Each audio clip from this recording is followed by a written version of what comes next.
pushed out into a kind of appendix. 114. Due to the sparse attestations of Namu, it is assumed today that she was not generally acknowledged outside Eridu. 114. A single prayer to Papsukal might allude to a tradition in which Anu was a son of Enlil. 91. In another text, Anu and Enlil received their positions from this deity, not necessarily peacefully. 91. Due to his connection with various ancestral deities, Anu could be occasionally associated with the world. 115. One Assyrian explanatory text mentions Antu making funerary offerings for him. 116. However, according to Julia Krull, it is impossible to tell how widespread the recognition of this aspect of his character was, and broad statements about Anu being outright identified with deities of the underworld in the theology of Seleucid Uruk should be generally avoided. 31. In Hurrian tradition, while it is often assumed that Hurrian Alalu was the father of Anu, similar to his Mesopotamian counterpart Alala, 105, and that Kumarbi was in turn viewed as Anu's son, 117, it has also been argued that two separate lineages of gods appear in the prologue of the Kumarbi myth, and therefore that Alalu and Anu should not be regarded as father and son in Hurrian sources. 118. Kumarbi is directly referred to as Alalu's seed in the Song of Kumarbi. 119. He also addresses himself as Alalu's son in another myth belonging to the same cycle, Song of Idamu. 120. The order of deities in international treaties also supports the notion that Alalu and Kumarbi belong to the same line, but Anu does not. 121. The tautologist Gary Beckman noticed that the two lines were seemingly only united with the birth of the new generation of gods, Teshub Tashmishu and others, a result of Kumarbi's castration of Anu, 122, which resulted in a burden Anu seed being placed inside him. 119. The process is poetically compared to production of bronze from tin and copper. 119. Attendance. Ninshuba, the archetypal vizier of the gods, 123, was primarily associated with Inanna, but she could also be described as the Sakal, divine vizier, attendant deity, of Anu.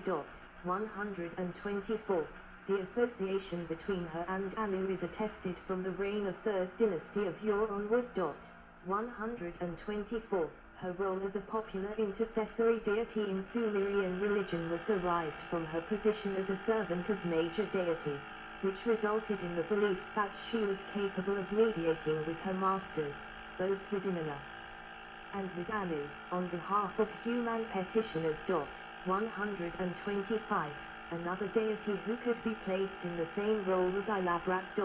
10. In texts from the 2nd millennium BCE, Ninshuba and Ilabrat coexisted, 123, and in at least some cases Ninshuba's name treated as masculine, was a logographic spelling of Ilabrat's, for example in Marian personal names. 126. It has been proposed that the variance in Ninshuba's gender is related to syncretism with him. 127. The goddess Amazigh Nudi could be regarded as Anu's Sakautu, as attested in a single Old Babylonian lexical text. 128. Karka is also attested in this role in a few cases. 129. Though in the Enma Eli he is the Sakal of Anshar instead. 130. In later periods, other Sakals of Anu were eclipsed by Papsukal, originally associated with the gods of Aba, whose rise was likely rooted simply in the presence of the word Sakal in his name. 131.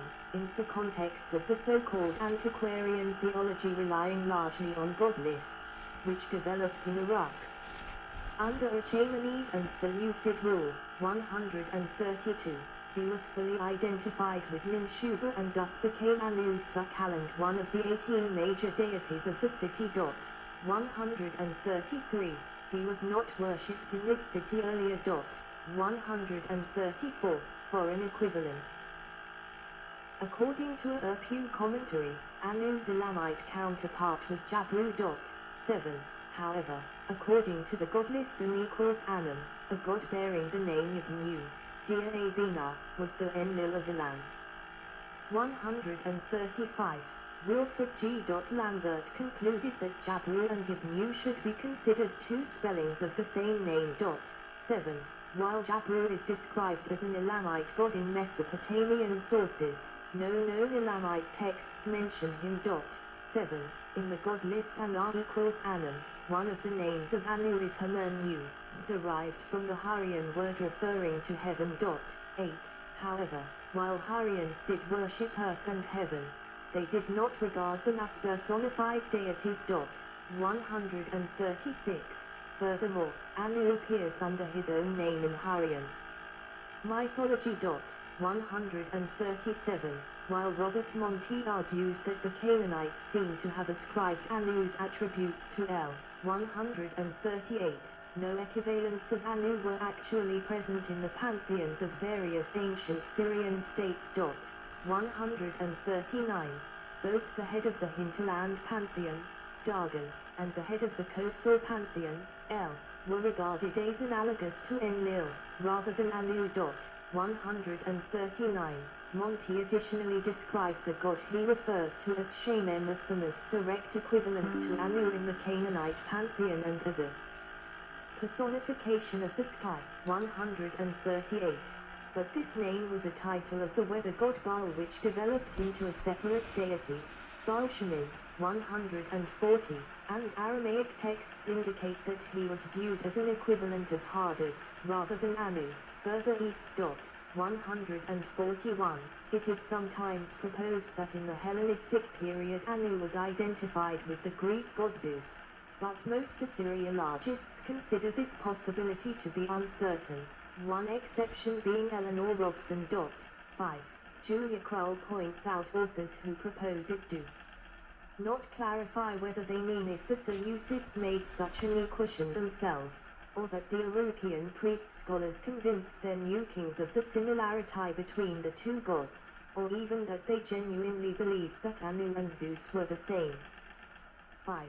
No direct evidence of any of these possibilities is available. 142. According to Walter Burkert, a researcher of ancient Greek religion, direct literary parallels exist between Anu and the Zeus. 143. According to him, they're seen from Tablet 6 of the Epic of Gilgamesh, in which Ishtar comes before Anu after being rejected by Gilgamesh and complains to her mother Antu, but is mildly rebuked by Anu, is directly paralleled by a scene from Book B of the Iliad. 144. In this scene, Aphrodite, who Burkert regards as the later Greek development of Ishtar, is wounded by the Greek hero Diomedes while trying to save her son Aeneas. 145. She flees to Mount Olympus, where she cries to her mother Dione, is mocked by her sister Athena, and is mildly rebuked by her father Zeus.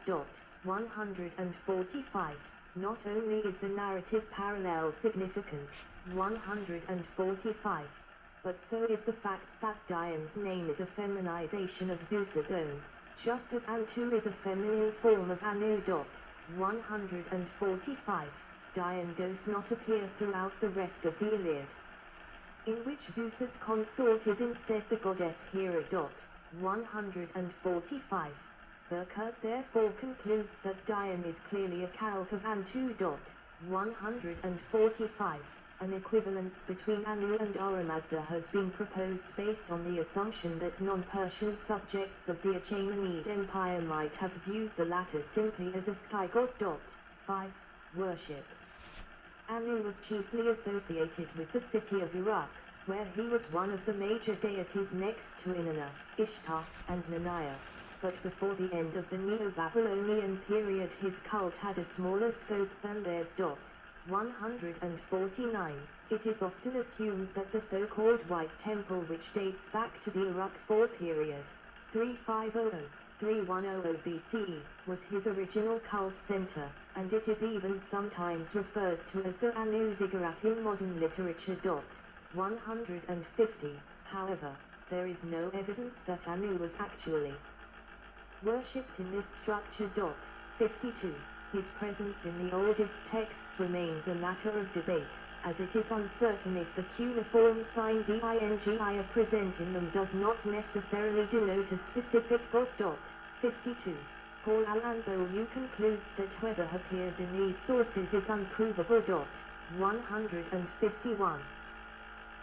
Part of the front of the Babylonian temple to Ishtar in Uruk, built c. 1415 BCE, during the Kassite period, c. 1600–1155 BCE. 146. It has been noted in the past that it was first dedicated to Anu, and only later to Inanna. 147. But this view is no longer regarded as plausible. 148. There is also no indication that Inanna, House of Heaven, Sumerian, Itu-Anna, cuneiform, Itu.a. The main temple of Uruk in historical times was originally the abode of Anu alone, as some Times proposed in the past. 148. It was already associated with Inanna in the 4th millennium BCE, and her role as Pechusmari goddess of Uruk most likely dates at least to this period as well. 148. Julia Krull proposes that even if Anu was already worshipped in the Uruk period, he likely had to share the Inanna temple with Inanna. 52. The oldest texts do not mention the Inanna yet, and it is not certain if the sanctuary most likely called Ea attested in film was the temple of Anu and if it corresponded to any later structure. 151. Through the early dynastic, Sargonic and Ur III periods, Inanna was the main deity of the city, and Inanna was regarded as her temple first and foremost. 151. The Basset key inscription of Naram-Sin in particular supports the view that Inanna was the goddess of Uruk and that she was perceived as more significant than Anu. 153. No references to Anu are known from inscriptions of the Ur III rulers mentioning the Inanna, even though he does appear in offering lists. 153. However, royal inscriptions from the Old Babylonian period indicate that Anu was believed to dwell in the Inanna.